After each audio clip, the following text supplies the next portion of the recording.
Mesdames, Messieurs, bonjour. Mesdames, Messieurs, bonsoir. Ça dépend de l'heure à laquelle vous nous recevez. Vous êtes sur Speedline TV, précisément sur votre émission Icône. Icône qui reçoit pour vous aujourd'hui un invité avec un parcours de combattant, avec une expérience très inspirante. Et je reprends ici quelques propos de lui. Mon engagement, je le dois d'abord à mes origines. Je suis issue d'un village où j'ai vécu la pauvreté et partagé les nombreux problèmes auxquels font face mes concitoyens. Et parmi ces problèmes, il y a ceux qui touchent les femmes. J'en ai pris conscience et cela m'a amené à remettre en cause certains aspects de ma propre culture. Et je peux dire que ça résume en quelque sorte son parcours. Nous sommes aujourd'hui avec le professeur Léon Bani Biobigou, que je présente comme ceci, honorable député, professeur titulaire des universités CAMES, personnalité de l'année 2006 pour les 18 pays de l'Afrique de l'Ouest et du Centre. Il a aussi reçu plusieurs prix d'excellence. La liste, elle est longue, on ne pourra pas tout citer ici dans cette émission Icône. Soyez donc les bienvenus. Et c'est parti.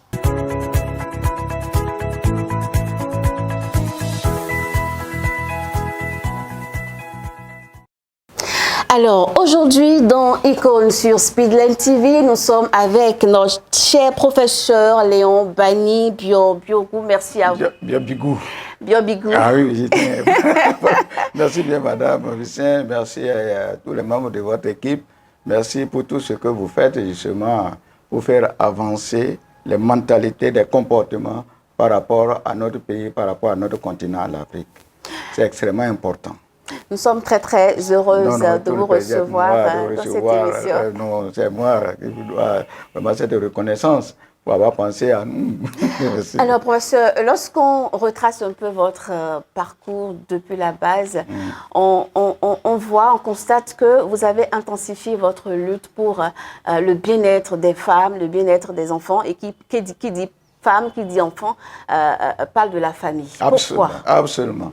Vous voyez, lorsque vous voyez le comportement d'un individu, il faudrait toujours chercher à savoir, à connaître ses origines. Les origines d'un individu, d'un cadre et tout ça, ont une grande importance par rapport à sa vie. Et tout dépend aussi de la manière dont on se sert de son passé, de ce qu'on a vécu, pour se déterminer soi-même. Ne nous trompons pas. Ne nous mentons pas. Il y en a qui se disent, parce que moi j'ai souffert, il faudrait aussi que d'autres souffrent. Souffrent comme moi. Comme moi. Je ne suis pas de cet avis-là, moi. J'ai souffert et j'ai voulu justement me battre pour que ce que moi j'ai subi, que d'autres ne subissent pas ça. Et il n'y a pas d'autre moyen de le faire que le dialogue. Partager. Alors déjà, professeur, voilà. Vous êtes né où? Vous avez vu le jour où? Oui, dans quel village? Je vous le dis, En tant qu'enseignant, parce qu'un enseignant ne doit pas mentir pour rien au monde. Pour rien au monde. Je suis né dans un village qu'on appelle Souri. C'est dans l'actuelle commune de Gogounou, département de l'Alibori. Je suis né dans la culture Batonou, qu'on appelle Bariba, Batonou. Et la vision de l'éducation en milieu traditionnel Batonou est une vision extrêmement rigoureuse.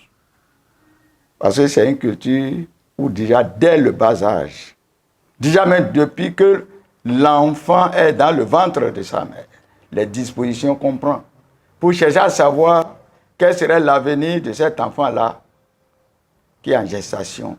Et s'il y a quelque chose à faire, en fonction de ce qu'on nous a dit, ils prennent cette disposition-là. Donc moi, je suis d'une famille de 4 enfants. Il y a beaucoup de décès. On a une grande sœur, 2 grands frères, et je suis le dernier de ma famille. Vous êtes le Benjamin de la famille? Le Benjamin de la famille. Et le hasard a voulu que ce soit moi, de la famille-là, qui soit le premier à aller à l'école. Pourquoi? Qu'est-ce qui s'est passé? C'est la 3e promotion de l'école primaire catholique de mon village.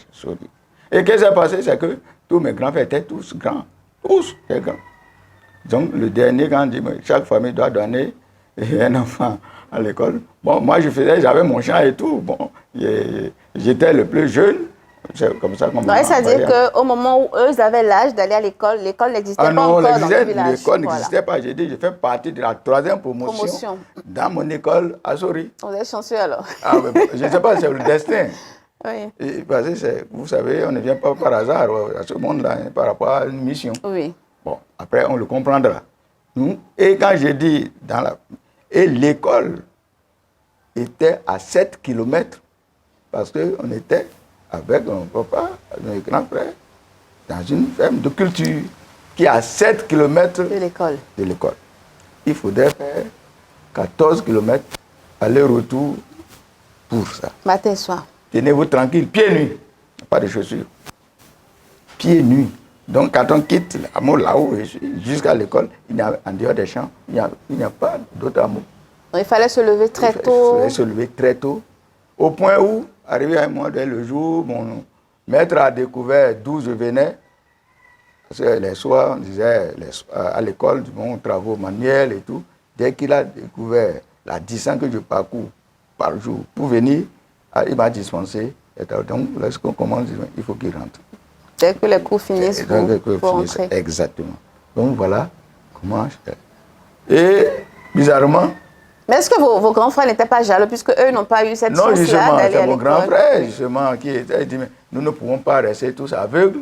Ok, donc il faudrait quand même que... Ah oui, absolument, oui, mon grand frère. Et ça lui m'a pris sa bicyclette pour m'amener. Il dit, nous ne pouvons pas rester tous aveugles. Il faudrait qu'il y ait quand même quelqu'un de la famille qui donc, nous supporte. Maintenant, seulement que, une fois qu'il m'a mis à l'école, un an après, il est parti en aventure au Nigeria. Le grand frère. Ah, le grand frère. Bon. Donc, il y a plus de ma mère, comme je suis le dernier, ne voulait pas du tout que moi je sois à l'école. Elle est d'un certain âge, je suis le dernier. Mon père, d'un certain âge, il est né en 1890. Mon père est de 1890, il est mort en 70. Bref. Et lui, qu'il soit à l'école ou pas, ça ne lui dit rien. Mais ma mère, il n'en est pas question. Ça lui était égal. Alors, celui qui me supportait fortement, c'était mon grand frère. Il est parti. Voilà. Alors, bon, mais... Monsieur, mais la bicyclette était toujours là, non? La bicyclette non, la bicyclette, non, point du tout. La bicyclette, c'était à l'époque, là, c'était un luxe. C'était un luxe, la bicyclette, oui. du tout. Et c'est que moi-même, pour l'école, j'ai mon champ d'arachide. À quel âge? Déjà, j'ai dit, j'ai mon champ d'arachide ça, c'est la culture bâtonnon, ça. Très tôt, vous travaillez dans les grands champs. Du matin jusqu'à midi, oui. L'après-midi, chacun fait son petit champ. Et c'est comme ça que j'avais mon champ d'arachide, champ de patates, champ de vanzou. J'avais mon champ d'igname qui faisait, je me rappelle comme j'étais encore hier, 20 sillons avec 20 buts par sillon. Les haricots et tout. Et j'allais, parce qu'il y avait les palmiers là, au niveau des cours d'eau, tout ça, je vendais tout ça. Mais à cet âge-là, vous saviez déjà comment vous en occuper? Mon Dieu, c'est là la culture. C'est pour ça que la manière, l'éducation a une grande importance. Oui. Pour le bâton, l'éducation, c'est d'abord là. Les travaux, on nous apprend à nager, on nous apprend à tirer, on nous apprend tout. C'est-à-dire qu'il y a d'abord une formation qu'on peut dire militaire. Parce que pour le bâton, sa philosophie, parce que quand vous ne connaissez pas la philosophie d'un peuple, vous ne pouvez pas comprendre certains comportements. Oui. La philosophie du bâton dit Seguru ka go burambo. Seguru, c'est la honte, l'ignominie. Go, c'est la mort. On dit si lui, s'il faut choisir entre la honte et la mort, choisir la mort, il faut prendre la mort. C'est cela. Alors, à partir de ce moment-là, il a ces éléments, ces critères clairs et nets, ce qui est l'élément donc de honte. Et il fait en sorte que, au niveau des enfants, que des gens n'aillent pas dans ce sens-là. Et l'élément de honte, c'est lorsque on veut dépendre de l'autre. Lorsqu'il y a quelque chose à dire, qu'on dise, bon, même quand les enfants déjà se battent dehors là, et qu'un fuit, c'est déjà la honte de la famille, exactement. Il doit se défendre. Donc, quand on ne comprend pas la psychologie d'un peuple, il est difficile de savoir comment le prendre pour son développement. C'est d'abord ça, la question de fond. Et on apprenait tout ça. Donc, j'ai appris à nager très tôt. Mes grands frères, j'étais dans l'eau. C'est pas dans la piscine là, hein. C'est avec le cours d'eau, le courant et tout. Mes deux grands frères me jettent dans l'eau. Ça, c'est l'apprentissage. Ça, c'est l'apprentissage. Jusqu'à ce qu'on apprend à nager. On nous apprend à tirer. Ainsi de suite. Donc, la formation est une formation complète. Il faudrait tuer la formation, l'éducation est conçue pour tuer au niveau de la peur.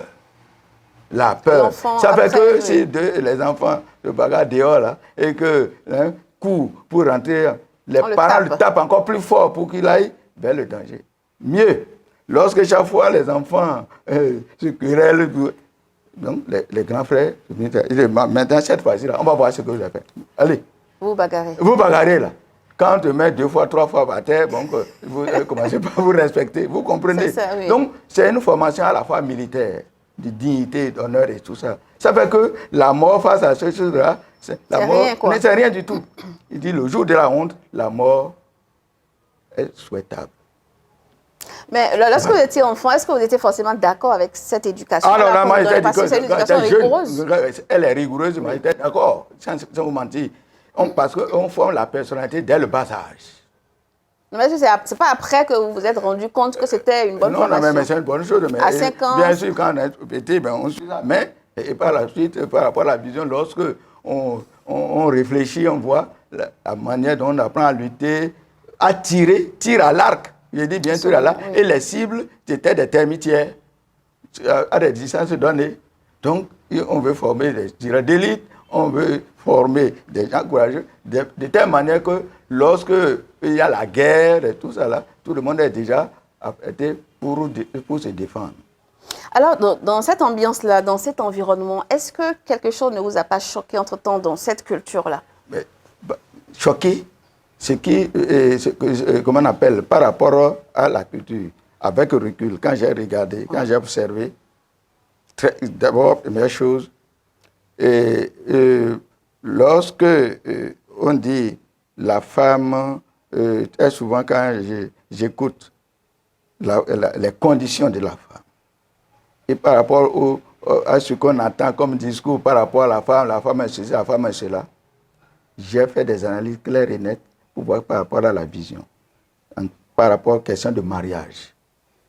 Et lorsque ce qui a choqué, ce qui choque, on dit bon, on destine un homme à une fille. Sans demander l'avis exactement. Sans demander l'avis. Donc ça là. C'était aussi dans la culture bâtonneau. Non, c'est dans la culture bâtonneau. Dans les signes, on choisit. Parfois la fille ne veut pas mais contenir la pression, la force et tout ça. Ça là, ça m'a choqué. Mais l'accompagnement, lorsque on a destiné une fille à un homme et que l'accord est donné de part et d'autre, l'accompagnement, c'est l'ensemble. C'est tout le monde qui se sent engagé par rapport à ça. C'est pour cela que, sur cette base-là, il ne faudrait pas que le mariage échoue. C'est pour cela qu'il y a 2 types de mariage. Le vrai mariage traditionnel, bâton-nous, c'est comme le mariage, disons, c'est définitif. Et pour le célébrer, quand vous voyez tout le rituel, le mariage définitif, c'est-à-dire qu'ils ne vont plus jamais se séparer. Ça veut dire, si vous vous séparez, on ne dira pas de divorce. Il n'y a pas de divorce, de séparation. Mais c'est entre-temps. J'ai dit, bien sûr, j'en arrive. Ce n'est pas dire que les gens, la femme ne peut pas partir. Elle peut partir. Elle peut aller se marier quelque part. Mais elle n'a plus droit à ces premiers liens-là. Elle peut partir. Mais celui qui l'a épousée, selon les normes coutumières, si elle va, pour une raison, pour une autre, elle va chez un autre homme. Elle peut encore revenir. Si elle trouve que là où elle avait quitté encore, mais elle peut revenir. La société ne voit pas ça d'un moment, on dit c'est toujours sa femme. La belle preuve est que l'homme peut être avec 4, 5, 6 femmes. Celle qu'il a épousée selon les normes coutumières, le jour où on apprend qu'elle est décédée, là où elle est, l'homme doit porter le veuvage. Absolument. Ça, je l'ai vu avec mon père.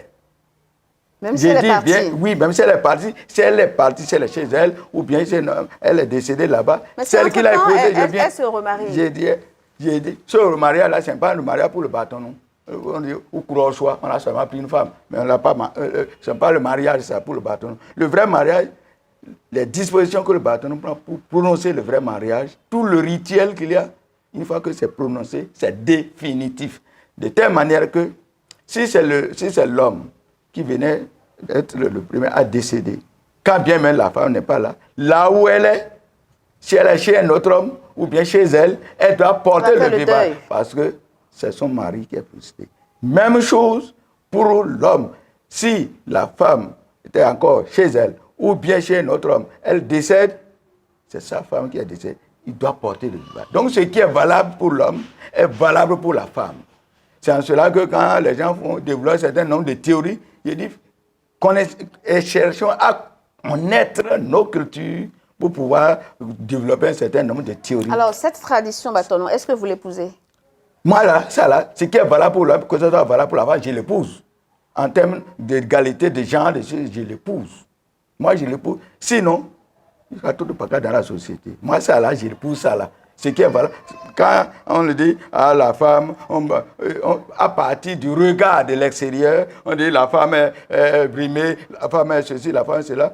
Même en tant qu'universitaire, j'ai une conférence apparemment invitée par rapport à ça, sur la question du genre.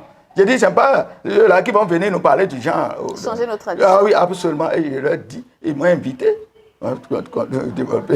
Conférence là-bas, ils disent, ne croyez pas que tout ce qui se passe à votre niveau, cherchez à connaître d'abord nos cultures, savoir où se trouvent les faiblesses, ou les insuffisances, ou les forces.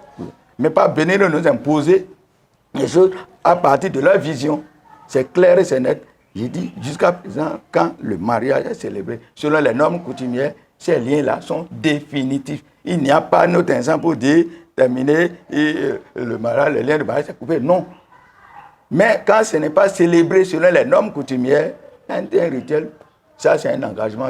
On dit bon. Ça c'est oui, banal, c'est rien. Ça n'a pas de sens. Ah, ça n'a pas de sens. De telle manière que, au milieu même du statut des enfants, celle qui a été épousée selon les normes coutumières, qui a des enfants, et celles qui ont été engagées comme ça, si c'est une famille rayante, et quand le tout arrive, ceux qui ont la priorité, ce sont les enfants de celle-là qui a été épousée selon les normes coutumières. Ah oui, c'est très clair à ce niveau-là, et on a vécu, et ça fait que, sincèrement, par rapport à un certain nombre de théories, il faudrait distinguer cas par cas. Et l'évêque de Parakou, moi c'est à son âme, il était là-bas, il a réuni tous les prêtres du diocèse de Borgou, Ottawa, Borgou, l'actuel Borgou et Alibori. Pendant 3 jours, mes textes sont encore là, les conférences que j'ai développées, je les ai mis en groupe de travail et tout ça. Ah oui, absolument. Donc, c'est pour dire la question de culture, c'est la culture qui est tout. Mais quels sont les autres aspects de la culture, comme le mariage forcé, qui vous ont emmené voilà. à intensifier votre lutte pour le bien-être de la famille? Exactement. C'est là où il dit l'aspect qu'il faudrait améliorer le bâtonneau, c'est de pouvoir destiner forcément à une fille, à un homme, ainsi de suite. Or, il y a quelque chose d'important. Lorsque même on vient dire, on vous propose cette fille ou bien tel garçon. Les gens ils n'acceptent pas tout de suite. Ils doivent mener des enquêtes sur la famille de la fille en remontant à 2 ou 3 générations. Par rapport au comportement de la fille, par rapport aux frères de la fille, la manière dont ils vivent avec leurs épouses. Par rapport aux grandes sœurs de la fille, par rapport à celles qui sont, comment on appelle, déjà mariées, tout ça. C'est lorsque les résultats sont concluants qu'ils peuvent dire qu'ils sont d'accord. Et même chose, si on veut destiner une fille à un homme, c'est la même question, cet homme-là, ce jeune homme-là, il est qui? Comment il se comporte? Comment ces grands frères qui sont déjà mariés entretiennent les femmes? Est-ce qu'il est travailleur? Il y a des critères clairs et nets. Si ce n'est pas compris, on va même jusqu'à savoir si dans cette famille-là, ils n'ont pas des infections, des maladies, problèmes, des problèmes de santé et tout ça. Fertilité peut-être. Ils vont même, c'est là où j'ai appris, même avant de venir à l'université, qu'il y a des familles qui ne durent pas longtemps. Oui, l'espérance de vie, c'est là-bas que j'ai compris. Ce sont des critères. Des critères, tout ça. À prendre en considération. Il y a ça. C'est quand c'est concluant, ils donnent leur avis. Mais en ce moment-là, on met l'amour où? Et là, si entre les deux. Je voudrais maintenant en arriver là. Et là, quand moi, il faut, je veux. Il n'y a pas de ça. Il dit non. Il dit, mais et quand il voit tout ça, et elle fait tout pour que, vraiment, pour la voir. Et quand tout ce qu'elle fait, là, et parfois, elle s'en va. Parfois, bon, et vraiment, elle va commencer à pleurer, tout ça. Mais, peu à peu, c'est là quand le étudiant, bon, il voit, il se retrouve pour que qu'on consomme l'enfant par rapport à sa situation. Et progressivement, c'est à ce niveau-là, on dit qu'il faudrait qu'on voit la chance, le sentiment des deux par rapport à leur désir. Et c'est ainsi que progressivement dit, c'est vrai, il faudrait qu'on voit la vie de la femme ou du jeune. C'est la même chose aussi hein, pour le garçon. Parfois le garçon, on l'oblige et tout ça. Oui. Et donc le travail consiste à faire en sorte que les deux, que ce soit le mari ou la femme, peuvent vraiment que leur vie. Et c'est à ce niveau-là, quand on a à corriger, à améliorer, c'est à ce niveau-là justement qu'on les prend de part et d'autre. Ça, au début, il y avait trop de rigueur par rapport à ça. Donc, on disait non, il faudrait progressivement, il faudrait les encadrer, qu'ils puissent écouter et les suivre normalement. Alors, professeur, nous allons revenir à ce combat-là qui est le vôtre. Entre-temps, si on revient à votre cursus scolaire, l'école qui était dans votre village, c'était l'école primaire. C'est l'école primaire. Alors, comment vous avez voulu après le CEP? L'école primaire, c'est une école créée par les prêtres. C'est une école catholique. Et c'est la seule école. Et dans d'autres villages, il y a l'école publique de l'État. Mais dans mon village, j'étais à la 3e promotion de cette école-là, créée par les prêtres. Ça fait que lorsque on suit les cours, lorsqu'on finit avec les cours, on dit maintenant, ceux qui veulent suivre le catéchisme restent. Ceux qui ne veulent pas suivre le catéchisme sont libres de rentrer. Donc, c'est ce que moi, jusqu'à ce qu'à un moment donné, je dis, bon, on suit les cours de catéchisme. Et jusqu'à ce que je sois parmi les premiers baptisés à l'école. Mais les autres, ce n'est pas forcé. Et ceux qui veulent être catholiques, suivre au niveau du christianisme, ils ont les cours après la fermeture, la clôture des salles, quoi. Et les cours commencent de catéchisme et tout ça pendant 1 heure ou 2 heures pour les enfants. Alors, le secondaire, est-ce que vous l'avez vécu toujours dans la même pauvreté? Absolument. Quelque chose a changé? Ah non, mais je vais vous dire, je n'ai pas vécu ça dans la richesse. Je vous ai dit, j'avais mon champ. J'allais chercher comment on appelle, le palmier à huile. Et j'avais mon champ. Pour vendre. Exactement, pour vendre. Et comment on appelle là, les fruits du coco qu'on trouve là. Au marché? Pour les cocos, quand les gens amènent, ils achètent pour pouvoir revendre. Je faisais en sorte que pour prendre même le pétrole et aller vendre dans les villages. Et comme j'ai mon propre champ, et quand on travaille dans la matinée ou dans les champs de famille, L'après-midi, chacun se débrouille. Et ce que vous avez comme champ, c'est votre propriété privée. Et le reste là, c'est pour l'ensemble de la famille. Et au fur et à mesure, moi j'ai fait mon champ. J'ai mon arachide, un maïs, ainsi de suite, que je vends. Alors l'argent qui en sortait, c'était à remettre aux parents? Non, l'argent, c'est pour moi-même, pour acheter mes fournitures et tout cela. Mais pour ce qui concerne le grand champ, on n'a pas le droit de prendre quelque chose là pour vendre. Mais ce que vous avez pour vous-même, parce que tout le monde est libre d'avoir son champ. On a dit, bon, des champs personnels, après avoir travaillé au niveau des champs familiales, le soir, l'après-midi, si vous n'êtes pas paresseux, vous avez un espace, vous faites tout ce que vous voulez, yam, haricots, patates douces, vanzou, ainsi de suite. Bon, c'est ce que moi je faisais pour pouvoir faire face à mes fournitures. Aux dépenses à l'école. Alors, après le baccalauréat, en tant toujours enfant de pauvre, comment est-ce que vous avez procédé? Et avant d'en arriver au baccalauréat, là, ça n'a pas été du tout facile. Il a fallu donc le CP, j'ai fini le CP dans le village.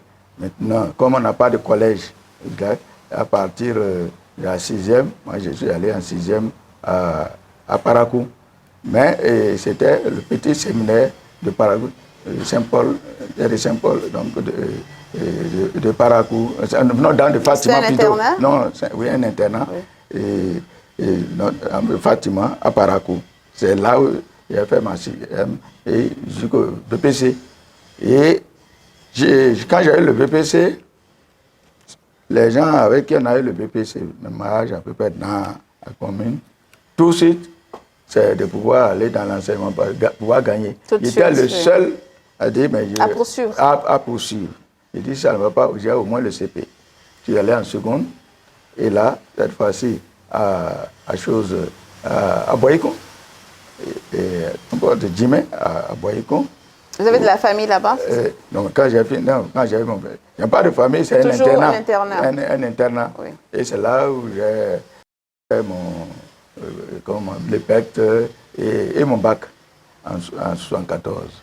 Et bon, je n'ai pas été toujours tenté d'aller travailler parce que là, avec le bac, on demande pour être enseignant. Oui, en ce moment, le bac était quand même... Oui, bien sûr. Mais par rapport à mon milieu, la conscience que j'ai eu à prendre par rapport à ma famille, par rapport à mon milieu, je ne suis pas allé vers la facilité. Et quand j'ai eu le bac, j'ai dit, cette fois-ci-là, c'est pour venir pour m'inscrire à l'université. Mais je vous dis, je ne connaissais personne à Cotonou. Personne. Je suis venu à Cotonou avec combien en poche? 800 francs. J'ai dit bien 800 francs en poche. Et celui par qui est venu, c'est ceux qui étaient nos dévanciers, l'un de mes parents qui était dévancier, mais pas dans le même village. C'est lui que j'ai suivi. Il est venu. Lui, il était à Cotonou. Donc, il avait mon petit sac. On était resté là. Il avait beaucoup souffert. Et la première année, il n'y avait pas de bourse. Alors, les conditions étaient tellement dures. À l'époque, il y avait à peine 2 ou 3 bus. Il faut se lever à 5 heures, ainsi de suite. Place, absolument. Oui. Alors, donc, finalement, après 2 mois de cours, à Cotonou ici, moi, comment on appelle, à Calavi, là, il a demandé à un gars là, il enseignait avec le bac. Il est de Tchaourou, il enseignait avec le bac ici. Bon, comme par hasard, on était dans le même amphi. Notre amphi là, aujourd'hui, je ne sais pas combien d'étudiants, on était 75. Alors vous êtes inscrit en géographie. Est-ce que c'était un hasard, votre inscription? Non, en réalité, ce que je voulais faire, j'étais tenté d'abord par la philosophie. Mais la philosophie n'existait pas. Et on a dit, bon, que c'est l'année-là qu'ils veulent créer la filière philosophie. Il dit, bon, ça met du temps. Et ils ont dit, en attendant, je vais m'inscrire en histoire géo. Parce que là, c'était les 2, histoire géo. 6 matières en histoire, 6 matières en géographie, ça fait 12. Bon, j'ai dit, je vais d'abord m'inscrire en histoire géo, en attendant qu'ils ouvrent. Bon, le temps qu'ils aient l'effectif, 3 mois passaient, je me dis, bon, qu'on ouvre la philosophie. Moi, j'étais déjà loin, j'ai dit, moi, je ne veux plus. Voilà comment vous avez pris goût alors. Donc j'ai fait le duel 1 en histoire et géographie, duel 2 en histoire et géographie. C'est à partir de la 3e année qu'il faut opter soit pour l'histoire ou pour la géographie. Alors, comment je suis en arrivé à la géographie? En réalité, l'histoire m'intéressait. Mais comme j'étais aussi bien dans l'une que dans l'autre, la plupart de mes camarades ont choisi l'histoire. Non, ils ont dit que la géographie est difficile. Bon, j'ai dit, bon, comme vous aimez les défis. Comme les défis, moi, j'ai dit, voilà comment moi j'ai choisi la géographie. Bon, je me sentais aussi à l'aise dans l'une comme dans l'autre. On était à peine 9 en géographie, alors qu'ils sont près de 17 en histoire. Donc, voilà comment moi, je suis aussi retrouvé en géographie. Et bon, avec notre promotion, en 17, on est parti au camp. Et au retour du camp, service militaire, là, militaire, voilà. Il y en a beaucoup. À l'époque, les gens avaient des moyens de pouvoir, il y avait l'emploi, quoi. Et moi, j'ai dit, je vais continuer. Et je suis resté à Calavi ici, la première année. Parce que là, c'est ici que j'ai trouvé une chambre à 1000 francs, au bord du goudron. Ah bon, très couché. Oui, parce que... À 1000 francs. À 1000 francs. D'abord, les gens avaient peur de Calavi, parce que c'est la brousse, ils parlaient de sorcellerie, les gens n'aimaient pas, et tout ça.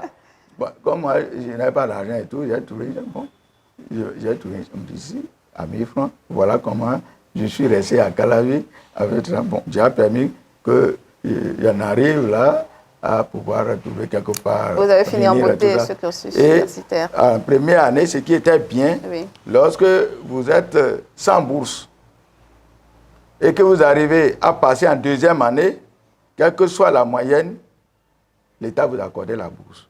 Donc, je n'avais pas de bourse en première année, on était 74 avec les redoublants et tout. Mais j'étais 4e de la promotion. Voilà comment moi j'ai eu la bourse à partir de la 2e année. Alors, donc, celui qui n'avait pas de bourse, et qui en a maintenant pour réussir à passer, on était 74, mais à la fin de l'année, on était combien? 22 admissibles. J'ai dit bien 22 admissibles sur 74, les redoublants et nous les nouveaux. Admissibles. Les 22 là, ils doivent passer l'oral. Et là encore, ils sont arrivés encore à éliminer 3. On est resté 19 admis. 19 admis.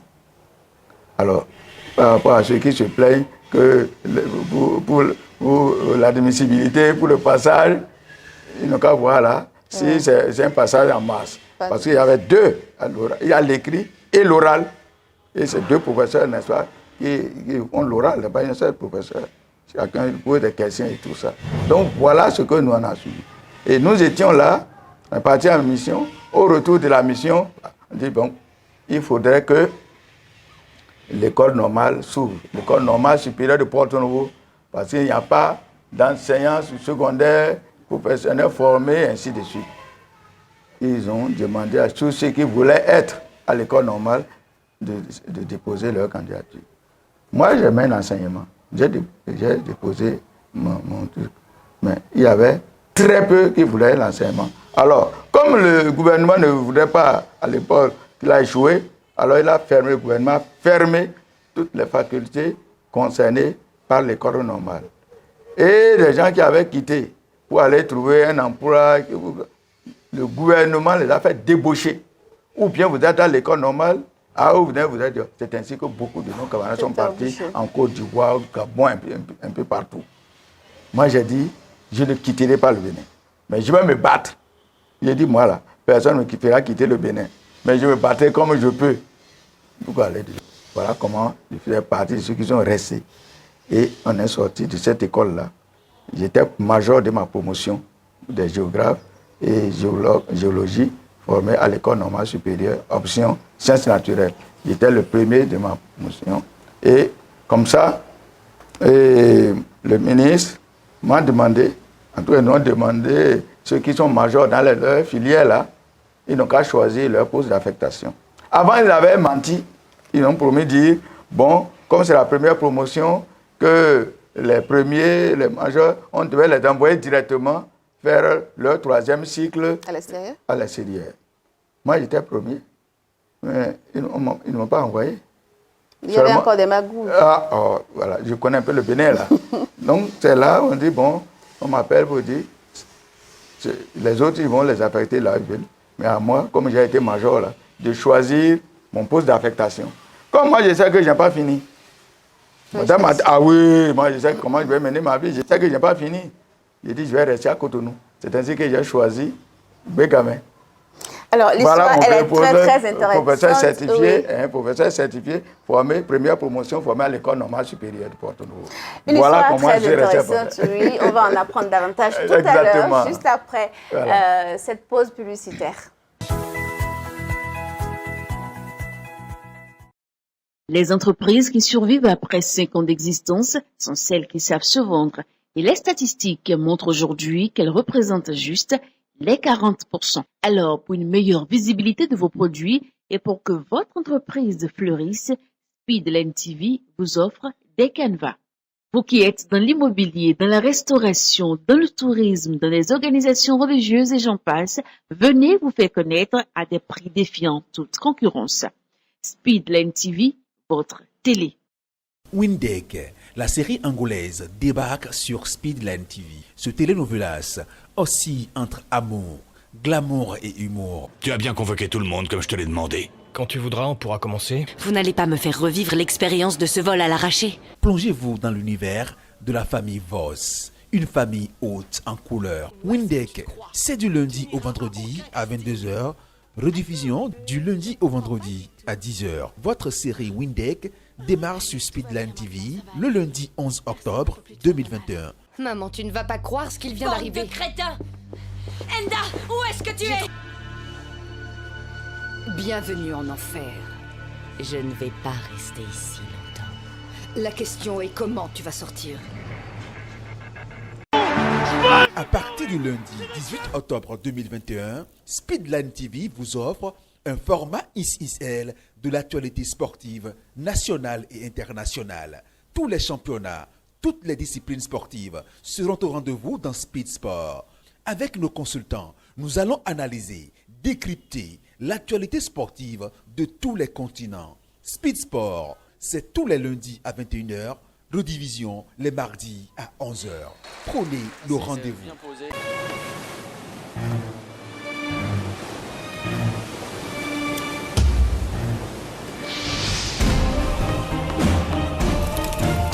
Je voulais juste te faire peur. Écoute, le patron m'a chargé, après que ce petit travail ait été accompli, de m'assurer que tu ne puisses plus jamais parler. Tu vois? Tu te rends compte? Non, toi tu es mon frère. Attention, papa! Attention!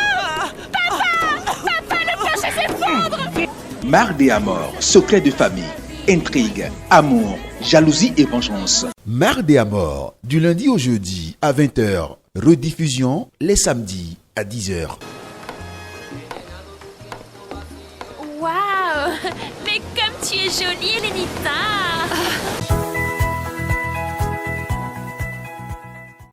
Et comme à l'accoutumée, dans cette émission Icône, nous récoltons des témoignages sur l'invité. Voici ici quelques-uns sur notre invité du jour. Mon papa, parler de mon papa c'est difficile, mais je vais essayer. Mon papa, dire qu'il est sévère, je pense non, mais mon papa a ses principes. C'est un père très aimant, attentionné, qui est prêt à soutenir ses enfants dans leur peine et dans leur joie. Mon papa est un père que tout enfant aurait souhaité avoir. Oui, dans mon enfance, je ne peux pas dire qu'il n'y a pas des événements qui m'ont marqué.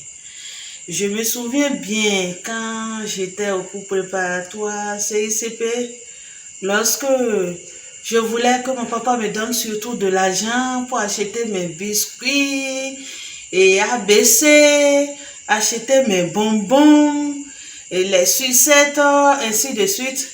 Je prenais mes livres de lecture parce que mon papa aimait me voir lire, étudier. Donc, il était très fier lorsque je prenais mes livres pour lire.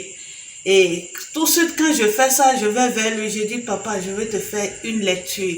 Il dit, d'accord, ma fille, il faut lire. Quand je finis de faire la lecture, Il me donnait 25 francs, 50 francs, donc j'étais contente. C'était une manière pour moi de prendre en tout cas de l'argent à mon papa quoi, pour acheter les petits trucs d'enfance.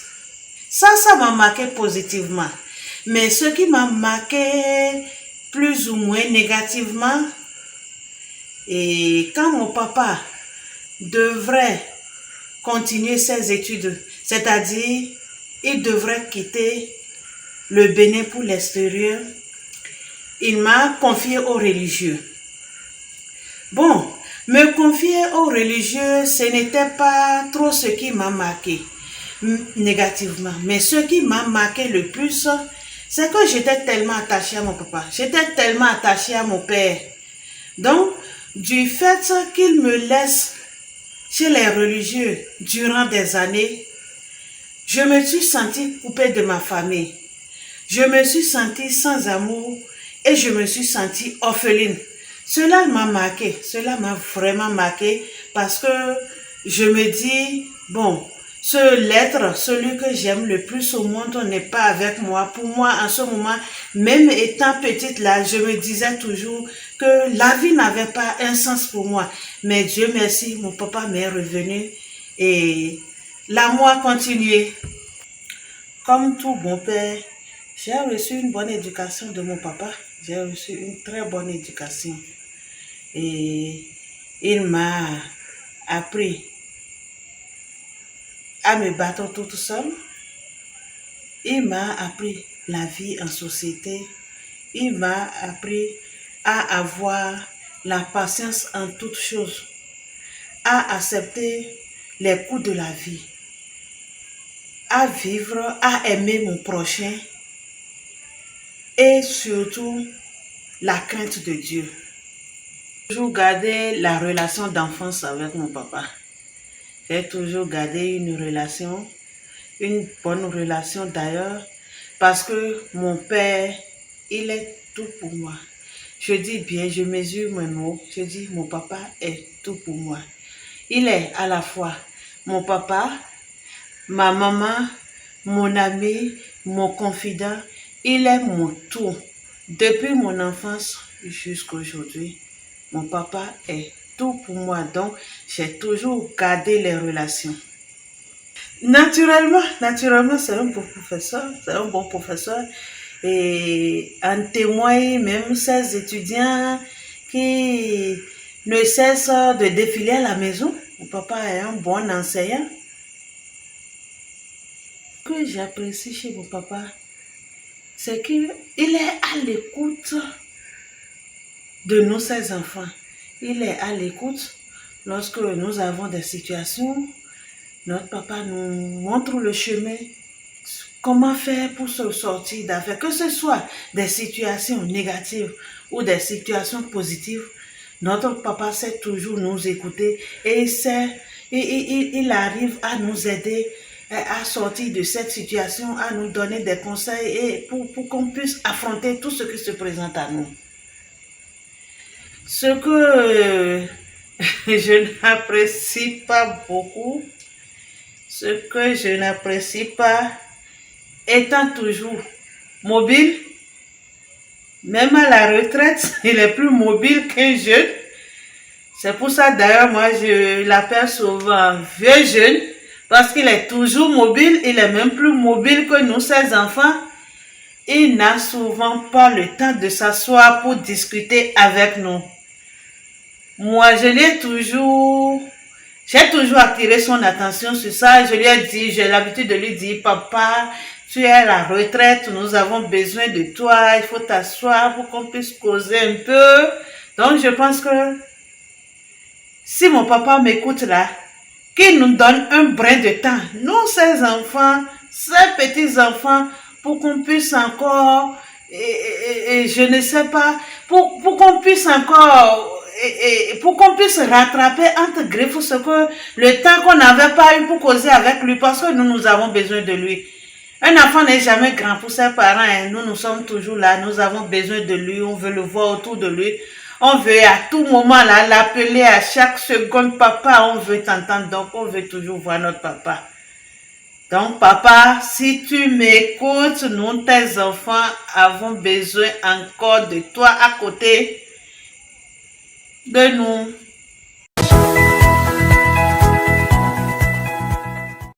Alors, pour vous qui venez donc de nous rejoindre sur Speedline TV, vous êtes sur l'émission Icône. Icône qui reçoit pour ce numéro le professeur Léon Bani Bio-Bigou. Je rappelle que sur ce parcours-là aussi, vous êtes entré en politique. Ah, voilà. Vous êtes même devenu devenir député. Oui. Alors, pourquoi? Très bien. Et vous savez, il n'y a rien qui forme plus que les souffrances. Moi, je ne suis pas un homme politique, en fait. Mais je suis rentré en politique, c'est pour combattre un certain nombre de comportements, c'est tout. Oui. Moi, j'essaie mon caractère, mon tempérament, je ne suis pas l'homme politique. C'est pour ça que je ne suis pas intéressé du tout à la politique. J'ai dit, tant que je n'ai pas un minimum de niveau intellectuel, je ne veux pas m'aventurer en politique. Plein de gens viennent me voir, on m'a traité de carriériste, et chacun fait son choix. J'ai choisi, je sais comment je vais mener ma vie. Et oui. Là, maintenant, quand je suis arrivé, quand je suis rentré, j'ai repris service. J'ai dit maintenant, j'ai au moins un minimum, mon doctorat là. J'ai dit maintenant, je vais chercher à savoir ce qu'on appelle politique. En commençant, d'abord quand je suis rentré, j'ai créé d'abord cercle d'études et de recherche. Cercle d'études et de recherche où on était un certain nombre, une quarantaine de jeunes universitaires et tout ça. Et justement, professeur, vous avez mené d'autres combats qui ont accouché de distinctions. Lorsqu'on prend par exemple la distinction sur la personnalité de l'année 2006 voilà, pour les 18 pays de l'Afrique de l'Ouest, ce n'est pas rien. Exactement. C'est par rapport justement à cette loi sur le VIH-Sida.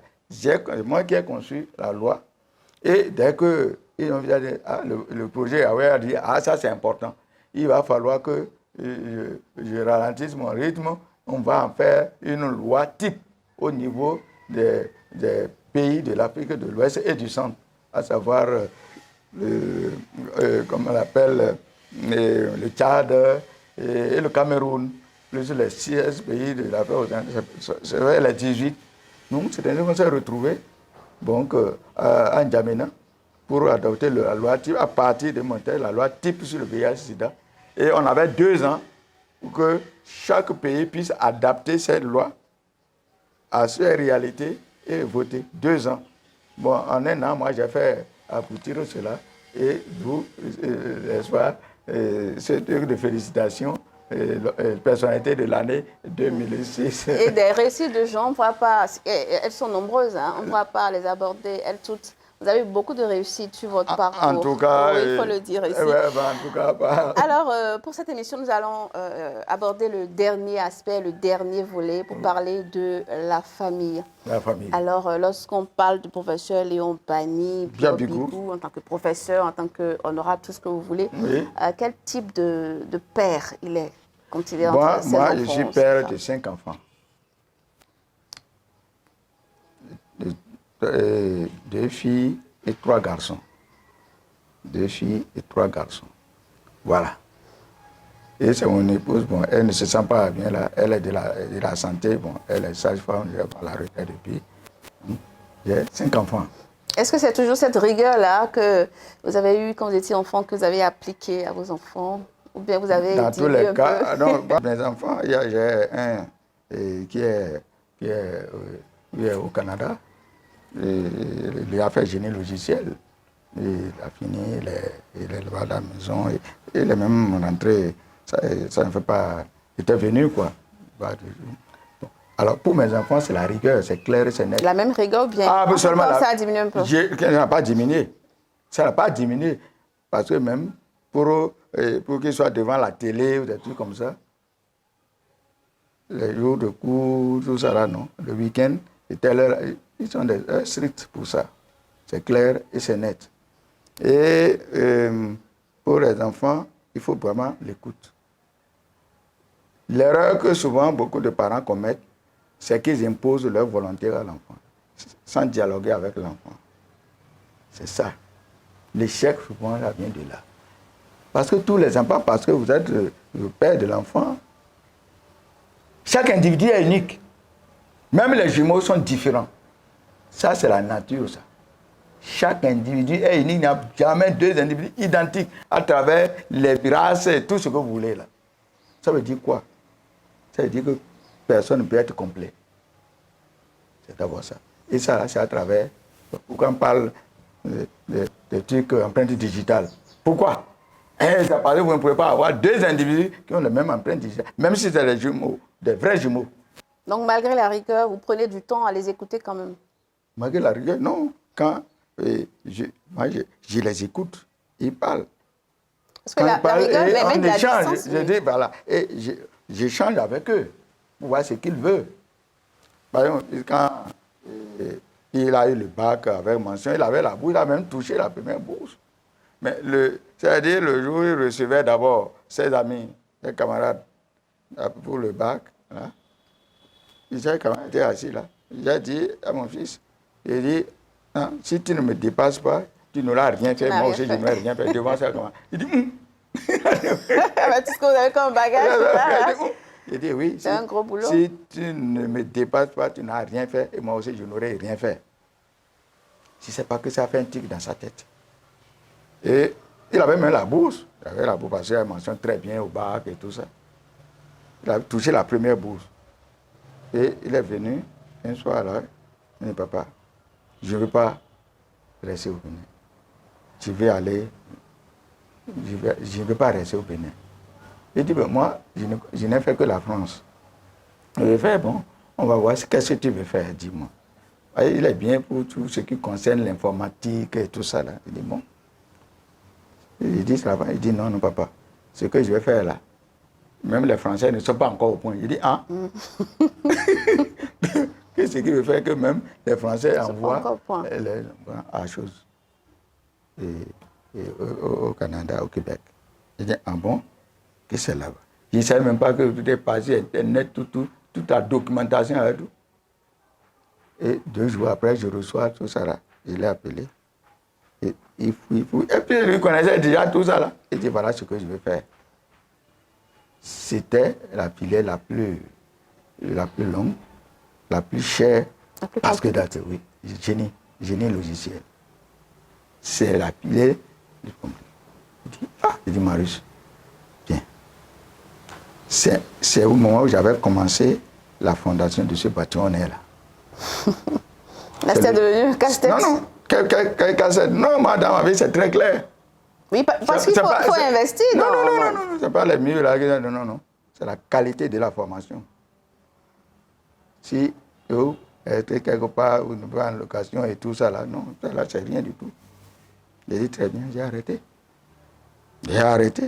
Et ça ne suffisait pas, je suis allé m'endetter pour qu'il parte. Pour l'accompagner. Oui, pour l'accompagner. Et c'est lorsqu'il était arrivé, c'est lui-même qui m'a dit, je peux me débrouiller, si de temps en temps, je peux faire ça. Il dit, d'accord, j'ai dit, bon, je reviens. Voilà, c'est formidable. C'est clair, ça. Alors, oui. Alors, professeur, en tant que mari, on peut dire que vous êtes un mari strict ou... Ce n'est pas quelqu'un de strict, mais moi, j'ai dit, je suis le résultat de ma culture, la rigueur. Je suis capable de mourir pour un franc. En même temps, je suis capable de dire, je me veux avoir 1 milliard. J'en ai eu des propositions. Je ne veux pas. Alors, votre femme, elle est aussi bâtonne. Il y a quelque chose qu'on ne peut pas au niveau d'un homme. La conviction. Non, sans conviction, ça ne m'intéresse pas. Quand on n'est pas capable de dire oui ou non, les choses, sois sûr que tu ne peux pas obtenir quelque chose. C'est clair et c'est net. Alors, pour finir, est-ce qu'il y a une ambition que vous n'avez pas encore réalisée, un projet cher à vous que vous n'avez pas encore réalisé? Moi, j'ai 2 projets. Le premier, c'est avec quoi on va m'enterrer. Parce qu'on ne m'a pas forcé pour être enseignant-chercheur à recherche. Donc, j'ai créé un cabinet de recherche. J'ai appelé cabinet de recherche scientifique pluridisciplinaire, CASO. C'est là où vous étiez là, je vais vous montrer là. Et j'ai l'antenne à Parakou, on appelle le lancement. Donc c'est un projet déjà réalisé. C'est déjà là. Oui. Donc, je prends d'abord la charge. L'Africain dit qu'il faut prendre la charge jusqu'au niveau de génie avant de demander. Je viendrai vous demander des aides. J'ai maintenant ça jusqu'au je voudrais m'aider à mettre ça sur la tête. Donc, il y a ça. Deuxièmement, vous voyez le danger qui guette l'Afrique. Le danger qui guette l'Afrique, ce sont ces jeunes que nous formons sans espoir, ces diplômés que nous formons sans espoir. Sans espoir. C'est pour ça qu'il faut revoir notre système de formation. Tout jeune avec diplôme, sans espoir, il faut dire que vous n'avez là quelqu'un de dangereux. C'est extrêmement important ça. Et c'est sur cette base qu'il y a un autre projet qui est conçu pour les 5 pays du Conseil de l'Entente. Projet de promotion de l'écotourisme et création d'emplois verts. Ça a été enregistré, comment on appelle, au ministère de l'Intérieur, du journal officiel. Et ça aussi, on a le bureau pour pouvoir former. Il n'y a pas autre chose que de trouver à faire aux jeunes. Il n'y a pas autre. Sinon, vous les verrez dans tel et tel. Regardez aujourd'hui tout ce qui se passe là. Quand les corps, on liquide, regardez leur tranche d'âge. J'ai dit, leur tranche d'âge. Donc, c'est le vrai danger, ça. Et c'est ça qui nous interpelle à tous les niveaux pour revoir notre système de formation. Quel type de formation nous donnons pour quel emploi? C'est sur les diplômes. Diplôme, vous dites, bon, j'ai tel diplôme, mais avec ça, là, tu sais faire quoi? C'est le plus important. C'est le plus important. Il y a combien de docteurs aujourd'hui? Or, le doctorat, c'est un diplôme de recherche. Quelqu'un qui a le doctorat et il dit, bon, cela, il y a encore un problème. Donc, il faudrait faire en sorte que cette rigueur-là, qu'on puisse vraiment voir dans le sens de ce qui est technique, ce qui peut permettre à l'individu d'avoir un minimum de vie matérielle. Un minimum de vie matérielle. Merci beaucoup, professeur. C'est moi qui vous remercie. Avec vous, nous avons eu beaucoup d'enseignements, nous avons tiré beaucoup de leçons de votre parcours. Malheureusement, l'émission est venue à son terme. C'est normal. Tout ce qui a un début a une fin. Merci pour votre disponibilité. Merci de nous avoir reçus chez vous pour ces échanges-là. C'est à moi de vous dire merci pour tout ce que vous faites, pour faire prendre conscience aux générations montantes et aux parents pour que le monde de demain soit meilleur à celui d'aujourd'hui. Et voilà, ce sera donc tout pour cette émission qui a reçu pour vous, eh bien, comme icône, le professeur Léon Bani Pio Bigou. Il est professeur titulaire des universités Cames. Avec lui, nous avons appris beaucoup de choses, nous avons tiré beaucoup de leçons. Chers téléspectateurs, chers amis internautes, merci de nous avoir suivis. Merci pour votre fidélité renouvelée à Icône et merci pour votre fidélité renouvelée à Speedline TV. À bientôt.